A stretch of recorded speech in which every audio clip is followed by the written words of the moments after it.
Aujourd'hui, je voudrais partager le message sur Habakkuk chapitre 3 du verset 17 à 19. Je lis le passage.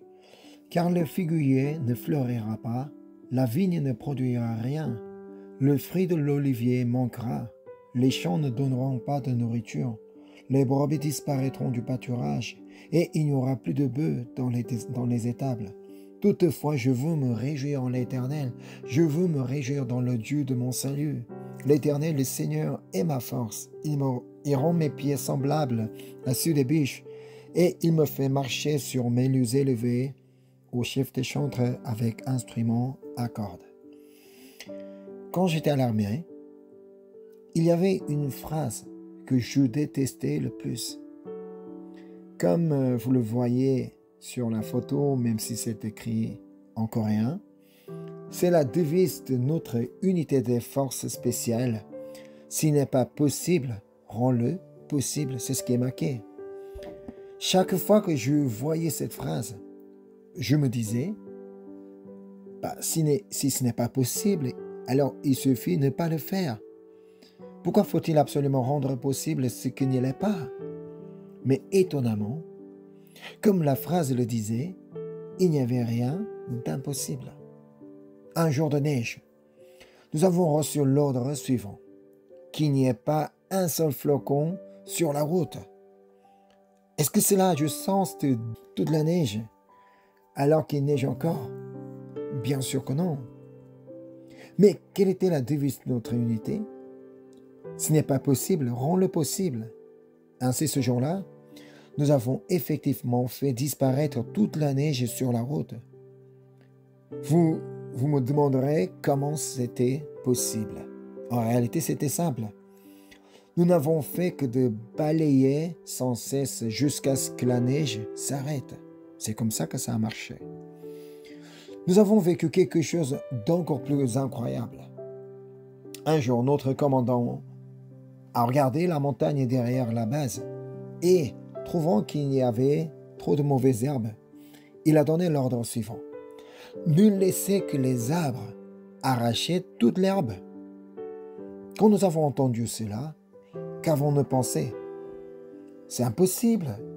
Dans une montagne, il y a forcément des arbres et de l'herbe. Mais comment pourrions-nous enlever toute l'herbe et garder seulement les arbres? Mais quelle était la devise de notre unité? S'il n'est pas possible, rends-le possible. Ainsi, une montagne qui ressemblait à celle-ci, voici la photo, a fini quelque temps plus tard par ressembler à celle-ci. Que signifie donc s'il n'est pas possible, rends-le possible? Autrement dit, rien n'est impossible. Alors, si des soldats ont pu réaliser ce qui paraissait impossible, combien plus notre Dieu serait-il capable de le faire? Croyez-vous vraiment que Dieu est tout-puissant? Un jour, un père a amené devant Jésus son fils possédé par un esprit impur qui avait déjà frôlé la mort plusieurs fois, et il a demandé à Jésus dans Marc chapitre 9 verset 22. Et souvent l'esprit l'a jeté dans le feu et dans l'eau pour le faire périr. Mais si tu peux quelque chose, viens à notre secours et compassion de nous. Imaginez un instant l'apparence de ce fils qui se tenait devant Jésus. Si le démon l'avait souvent jeté dans le feu pour le tuer, son corps devait être couvert de brûlures. Le visage et les mains, tout ça. Que ressentait le père en voyant son fils dans un tel état? Ce qui rendait la situation encore plus difficile, c'était qu'en tant que père, il ne pouvait ni chasser le démon, ni guérir les brûlures de son fils. Il ne pouvait rien faire pour lui. C'est pourquoi il avait amené son fils à Jésus. À ce moment-là, Jésus a dit, au verset 23, Jésus lui dit, « Si tu peux, tout est possible à celui qui croit. » À travers les paroles de Jésus, nous apprenons comment, en tant que chrétiens, nous pouvons pratiquer le principe Dieu, rendre possible ce qui semble impossible. Autrement dit, nous apprenons qu'il est possible de transformer ce qui paraît impossible grâce à la foi. Car Jésus dit que pour ceux qui croient, pour celui qui croit, rien n'est impossible. Cependant, le père de cet enfant n'avait pas encore une foi de cette ampleur. C'est pourquoi il demande à Jésus de lui accorder la foi. C'est ce qu'on peut lire au verset 24. Aussitôt, le père de l'enfant s'écria, « Je crois, viens au secours de mon incrédulité. » Ainsi Jésus a chassé le démon qui était dans cet enfant. Et je crois qu'il a guéri également son corps complètement. Les disciples, ayant été témoins de cette scène, ont demandé plus tard à Jésus, « Pourquoi n'avons-nous pas pu chasser ce démon ?» À cette question, Jésus leur a expliqué quel était le secret pour rendre possible qui semblait impossible. C'est ce qu'on peut lire toujours dans Marc chapitre 9, verset 29. Il leur dit, « Cette espèce-là ne peut sortir que par la prière. » Jésus nous dit que même si nous ne pouvons pas par nous-mêmes rendre possible ce qui semble impossible, la prière le peut. La prière rend possible. Celui qui croit est amené à prier, et celui qui prie est celui qui croit. Si l'on croit en l'omnipotence de Dieu, on est naturellement conduit à prier. Ainsi, ce que le père de l'enfant a exprimé au verset 24 n'était rien d'autre qu'une prière. Je relis le verset 24.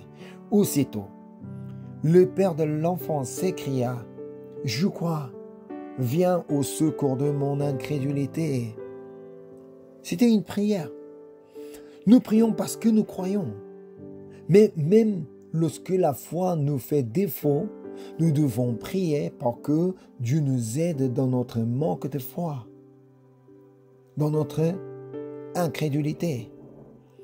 Car notre Dieu est celui qui rend possible ce qui semble impossible. Ainsi, si vous croyez en Dieu, priez. Et si vous avez prié, croyez encore. Alors, en quoi devons-nous croire? Nous devons croire que ce que nous demandons, nous l'avons déjà reçu, comme Jésus l'a dit dans Marc chapitre 11, verset 24. C'est pourquoi je vous dis, tout ce que vous demanderez en priant, croyez que vous l'avez reçu et vous le verrez s'accomplir. Le prophète Habakkuk, qui a rédigé le passage que nous avons lu aujourd'hui, était un homme qui croyait en cette vérité. Le chapitre 3 de Habakkuk contient une prière que le prophète adresse à Dieu. En terminant sa prière, il confesse ce qui est consigné dans le passage que nous avons lu aujourd'hui. Donc, c'est en revenant au passage d'aujourd'hui, le verset 17. « Car le figuier ne fleurira pas, la vigne ne produira rien, le fruit de l'olivier manquera, les champs ne donneront pas de nourriture, les brebis disparaîtront du pâturage et il n'y aura plus de bœufs dans les étables. » Et que confesse-t-il par la suite? « Toutefois, je veux me réjouir en l'Éternel, je veux me réjouir dans le Dieu de mon salut. » La raison pour laquelle Habakkuk pouvait se réjouir et être dans la joie ne tient qu'à une seule chose, c'était Dieu. Revenons au verset 17 pour voir comment, au milieu de quelles circonstances il trouvait sa joie en Dieu. Le verset 17, « Car le figuier ne fleurira pas, la vigne ne produira rien, le fruit de l'olivier manquera, les champs ne donneront pas de nourriture, les brebis disparaîtront du pâturage et il n'y aura plus de bœufs dans les étables. » La situation était vraiment dépourvue de tout. Pourtant, même si le figuier ne porte pas de fruits, ne fleurit pas, même si la vigne ne donne rien, Habakkuk confesse qu'il se réjouit et trouve sa joie en Dieu. Même si l'olivier n'a pas de récolte et que le champ est vide, il affirme encore que sa joie vient de Dieu. Et même si les bergeries sont dépourvues de moutons et les étables de bœufs, il se réjouit toujours en Dieu. Pourquoi? Comment est-ce possible? Parce qu'il savait que le Dieu en qui il croyait est celui qui rend possible ce qui semble impossible. Autrement dit, Dieu peut transformer l'impossible en possible. Il est celui celui pour qui tout est possible. En lisant la prière de Habakkuk dans le chapitre 3, on voit qu'il comprenait pourquoi les figuiers ne portaient pas, pourquoi la vigne ne donnait rien, pourquoi l'olivier n'avait pas de récolte. Car affirmer que tout est possible pour Dieu signifie aussi que Dieu peut bénir, mais qu'il peut également infliger une correction ou retirer ce qu'il a donné. C'est ça la toute-puissance de Dieu. Il peut très bien bénir quelqu'un, il peut aussi maudire quelqu'un. C'est pourquoi Job, après avoir tout perdu, a pu confesser de manière similaire. Job chapitre 1 verset 21. Et dit, « Je suis sorti nu du sein de ma mère, et nu je retournerai dans le sein de la terre. L'Éternel a donné, et l'Éternel a ôté, que le nom de l'Éternel soit béni. » Bien sûr, ce n'est pas Dieu lui-même qui a directement retiré tout ce que possédait Job. C'est Satan qui l'a fait, mais cela n'a été possible que parce que Dieu l'a permis. C'est pourquoi, dans le chapitre 28 du Deutéronome, Dieu explique quelle bénédiction il accordera à celui qui lui obéissent et quelles malédictions surviendront pour ceux qui s'éloignent de sa parole. Nous avons souvent tendance à penser à Dieu, l'omnipotent, uniquement comme celui qui rend possible l'impossible. Cependant, comme Dieu est tout-puissant, il peut aussi rendre impossible ce qui était possible. C'est ainsi qu'il a permis aux Israélites de perdre des batailles qu'ils pensaient gagner facilement. Dieu est un Dieu d'amour, mais il est aussi un Dieu de justice. Il corrige et réprimande ceux qui ont mal agi. C'est dans cette compréhension que Habakkuk dit au verset 12 du chapitre 3. Habakkuk chapitre 3 verset 12. « Tu parcours la terre dans ta fureur, tu écrases les nations dans ta colère. » Notre Dieu, il peut aussi être dans la colère, il peut se mettre en colère. Dieu est non seulement celui que nous devons aimer, mais aussi celui que nous devons craindre. Le mot craindre implique à la fois de respecter et d'honorer quelqu'un, tout en ressentant une certaine crainte envers lui. Nous pouvons réussir à honorer et à respecter Dieu, mais pouvons-nous vraiment dire que nous l'appréhendons avec crainte? Est-ce que nous le craignons vraiment? Pas toujours. Mais pourquoi devons-nous craindre Dieu? Parce que Dieu juge avec justice. Autrement dit, il ne ferme pas les yeux sur nos péchés. Il ne dit pas c'est pas grave. Un pécheur qui ne se repent pas ne peut en aucun cas entrer dans le royaume des cieux. Ça, c'est pas possible. Cependant, Dieu veut que tous soient sauvés et parviennent à la connaissance de la vérité, pour que nous ne périssions pas à cause de nos péchés et que nous obtenions la vie éternelle. Il a envoyé Jésus-Christ sur cette terre. C'est cela l'amour de Dieu. Dieu aime tous les hommes et ne veut pas la perte de personne. Ainsi, lorsque ses enfants s'engagent sur un mauvais chemin, il permet parfois des difficultés pour les ramener sur le bon chemin et nous corrige. Aucun parent aimant ne laisserait son enfant suivre le mauvais chemin sans rien dire. Par amour, il corrige l'enfant pour le guider vers ce qui est juste. Dieu agit de la même manière. Il nous corrige parfois pour que nous nous détournions de nos mauvaises voies. C'est pourquoi Hébreux chapitre 12 verset 6 dit « Car le Seigneur châtie celui qu'il aime Il frappe de la verge tous ceux qu'il reconnaît pour ses fils. Et encore le verset 8. Mais si vous êtes exempts du châtiment auquel tous ont part, vous êtes donc des enfants illégitimes et non des fils. Ainsi même lorsque nous recevons la correction de Dieu, nous devons en être reconnaissants, car c'est la preuve que Dieu nous aime.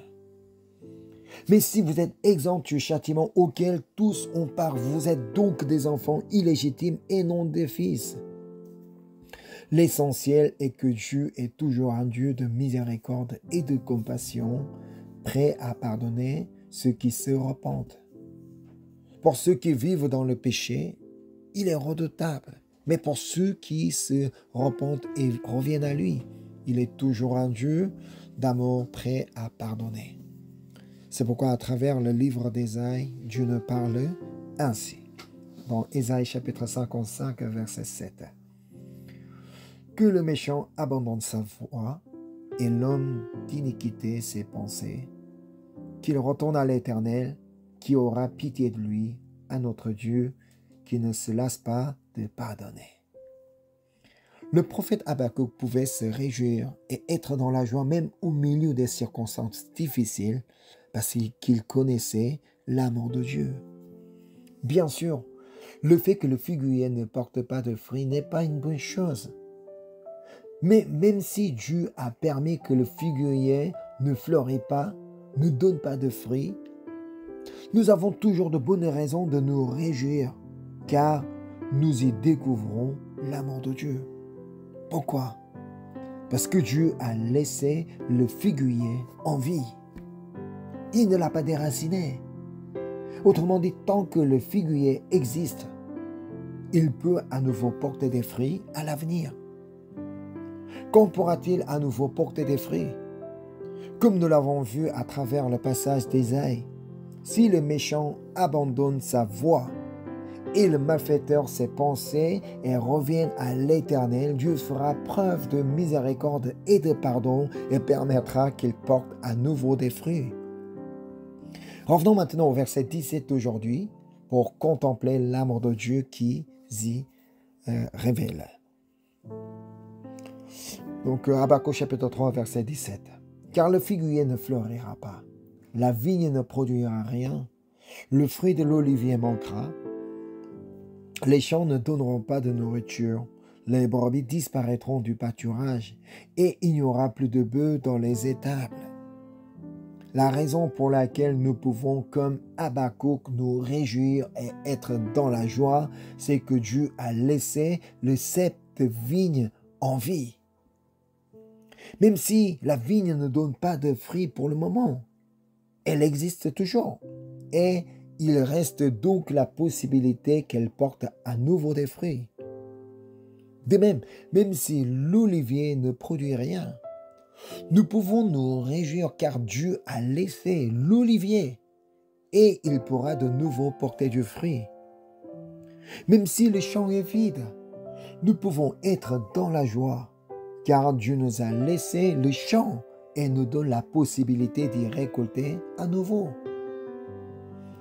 Même si nous n'avons pas de moutons ou de bœufs dans l'étable, la même logique s'applique. Les installations et les conditions sont encore là et nous pouvons à nouveau élever du bétail. Si notre regard reste fixé uniquement sur ce qui nous manque, sur ce que nous n'avons pas, nous ne pourrons ni être reconnaissants, ni nous réjouir. Mais lorsque nous remercions pour ce que nous avons actuellement, ce que nous possédons actuellement, nous pouvons ressentir davantage de gratitude et de joie. Habakkuk regardait vers le Seigneur qui ferait à nouveau porter du fruit au figuier, vers celui qui ferait fructifier la vigne, vers celui qui donnerait de nouveau une récolte à l'olivier, vers celui qui pourvoirait à nouveau le champ, vers celui qui bénirait ses brebis et ses bœufs. C'est en fixant son regard sur ce Dieu qu'il pouvait faire la confession suivante du verset 18. Toutefois, je veux me réjouir en l'Éternel, Je veux me réjouir dans le Dieu de mon salut. Ainsi, à ceux qui, reconnaissant pour ce qu'ils ont maintenant, se réjouissent et trouvent leur joie en ne regardant que vers le Dieu qui fera à nouveau porter des fruits. Dieu adresse une promesse par l'intermédiaire du prophète Agé. Donc, on peut regarder dans Agé chapitre 2, verset 19. Y a-t-il encore de la semence dans les greniers? Même la vigne, le figuier, le grenadier et l'olivier n'ont rien rapporté. Mais dès ce jour, je répandrai ma bénédiction. Le Seigneur dit, mais dès ce jour, je répandrai ma bénédiction. Mais souvenez-vous, cette promesse n'est pas donnée à tout le monde. Elle est adressée uniquement à ceux qui, reconnaissant pour ce qu'ils possèdent actuellement, regardant avec foi vers le Dieu qui fera à nouveau porter des fruits et se réjouissent en lui. Même si pour le moment, le figuier ne porte pas de fruits, la vigne est stérile, l'olivier ne produit rien, le champ est vide, les bergeries pourvues de moutons et les étables des bœufs. Dieu s'adresse à ceux qui, comme Habakkuk, confessent leur foi ainsi. Même si la vigne, le figuier, le grenadier et l'olivier n'ont rien rapporté, mais dès ce jour, je répandrai ma bénédiction. L'essentiel pour recevoir cette bénédiction est, comme Habakkuk, de remercier pour ce que nous avons et de regarder avec foi le Seigneur qui fera à nouveau porter des fruits en se réjouissant en lui. Bien sûr, ce n'est pas facile, mais le fait que ce soit difficile ne doit pas nous faire abandonner. S'il n'est pas possible, rends-le possible. Ce n'est pas nous qui rendons possible ce qui est impossible. Comme le Père qui a amené son Fils possédé devant Jésus, nous devons prier. Seigneur, je crois, viens en aide à mon manque de foi. Viens me secourir à ma incrédulité. Beaucoup de choses sont impossibles par nos seules forces. Nous-mêmes, il y a beaucoup d'impossibilités. Mais c'est pourquoi Habakkuk termine sa prière et sa confession ainsi. Habakkuk chapitre 3, verset 19. L'Éternel, le Seigneur est ma force. Il rend mes pieds semblables à ceux des biches et il me fait marcher sur mes lieux élevés. En lisant ce passage, j'ai été confronté à une question qui m'intriguait vraiment. Je comprenais le sens de la phrase. Le Seigneur Dieu est ma force. Tout le monde comprendra facilement. Mais je ne comprenais pas du tout ce que voulait dire « Il rend mes pieds semblables à ceux des biches et il me fait marcher sur mes lieux élevés. » Mais pourquoi une biche? Le mot hébreu utilisé désigne en fait une biche, une femelle. Alors pourquoi Habakkuk dit qu'il veut que ses pieds deviennent comme ceux d'une biche? En cherchant la réponse, j'ai découvert que les pieds de la biche ont 4 caractéristiques importantes. Premièrement, ils ne glissent pas facilement. Deuxièmement, ils sont solides, permettant de courir rapidement. Et troisièmement, ils permettent de sauter haut et de changer facilement de direction. Et enfin, quatrièmement, ils offrent une grande stabilité sur des terrains inclinés. Si l'on combine la première et la quatrième caractéristique, on comprend que les pieds d'une biche peuvent rester stables et ne pas glisser même dans des environnements difficiles. Ainsi, même face à des situations que nous jugeons impossibles, où nous pourrions être découragés et tomber, le Seigneur Dieu, qui nous donne la force pour faire de nous des personnes qui restent stables et sûres comme la biche sur un terrain escarpé. Ce n'est donc pas nous qui rendons possible ce qui est impossible. Si nous prions en demandant l'aide de Dieu pour que nos pieds deviennent comme ceux de la biche, Et si nous remercions et nous réjouissons de ces réponses, alors Dieu accomplira lui-même des choses impossibles dans nos vies. Peut-être que certains d'entre vous traversaient des situations où le figuier ne porte pas de fruits, la vigne est stérile, l'olivier ne produit rien, le champ est vide et les bergeries dépourvues de moutons et les étables de bœufs. Pour certains, ce temps peut être un moment de correction de Dieu. Pour d'autres, un temps pour éprouver et affermir leur foi. Si vous sentez que vous êtes en train de recevoir une correction, repentez-vous et revenez à Dieu. Si vous sentez que vous êtes mis à l'épreuve, remerciez et réjouissez-vous et vous traverserez cette épreuve avec succès. En étant reconnaissant pour ce que nous avons maintenant et en regardant vers Dieu qui fera à nouveau porter des fruits dans nos vies, nous recevrons sa force. Et comme dans la prière d'Habakkuk, Dieu rendra nos pieds stables comme ceux de la biche. Nous pouvons aussi croire que la promesse donnée par le prophète Agé, mais dès ce jour je répandrai ma bénédiction, s'accomplira dans nos vies. Amen. Ainsi, à partir de ce moment, en regardant uniquement le Dieu qui rend possible ce qui est impossible, en priant, en étant reconnaissant, étant-nous réjouissants.